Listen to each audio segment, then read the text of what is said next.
Welcome back. I'm Wyatt Goolsby in for Lauren Ashburn. Allegations that disgraced former Cardinal Theodore McCarrick engaged in sex with adult seminarians have inflamed a debate about the presence of gay men in the priesthood. Some Catholics are calling for a purge of all gay priests. Others say gay men should be welcome if they remain celibate.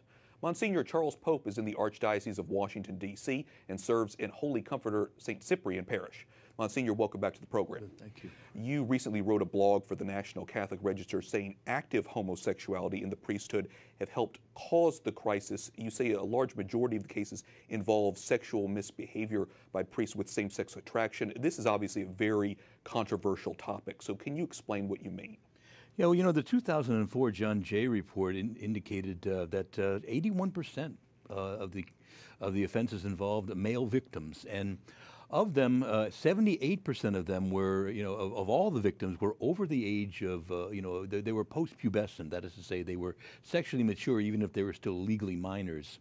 So I think it's very arguable here what we're dealing with is largely, not entirely, but largely an offshoot of homosexual activity. And I think that my main concern is that we in the church, if we're going to have an honest discussion and a credible discussion about this, are going to be willing to talk about this. Yeah, even if it's difficult. You also say that we already have a policy for dealing with the crisis, the Sixth Commandment, the universal call to chastity, as it applies to all of us, not just a certain attraction. Yeah. So do you think that this fundamental teaching has gotten lost in general, or priests in particular?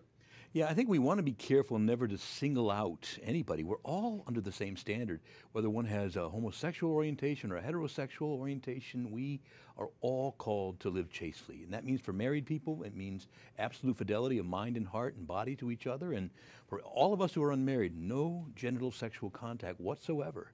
And there are no exceptions. And this is what ultimately unites us. And so we're not trying to single out, but rather unite and say we're all under this, this commandment, you shall not commit adultery.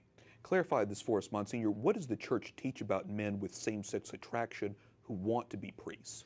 Well, currently there's a policy that isn't universally enforced throughout the world, but generally speaking, that if they've got deep-seated homosexual tendencies, and this is usually determined by both interviews as well as psychological evaluations, that they ought not to be admitted to the seminary. And Pope Francis actually reiterated that last month.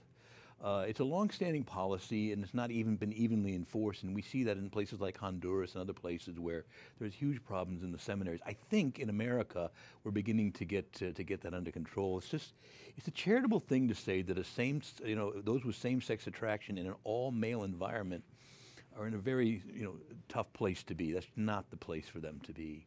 How are you and your brother priests dealing with all these scandals? Yeah, well, just great sadness and anger too. I think we all feel a little sense of betrayal. We thought, well, this was really, we were really moving, and it seems that even before Tuesday with the grand jury, all the reports with Cardinal McCarrick and some of these other things coming out, and now we're seeing several of our seminaries being investigated.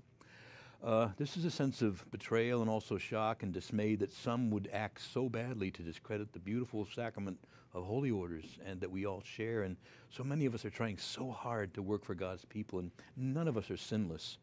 But this ongoing, consistent behavior is what needs to be addressed, and that's what I'm mostly concerned, that we'll have an honest conversation about the real dimensions of it. And so important that we bring this to light. Monsignor Charles Pope with the Archdiocese of Washington, thanks so much for talking with us. Good, thank you. Stay with EWTN News for comprehensive coverage of the abuse scandals. We'll have the latest here on EWTN News Nightly, as well as at Catholic News Agency and the National Catholic Register.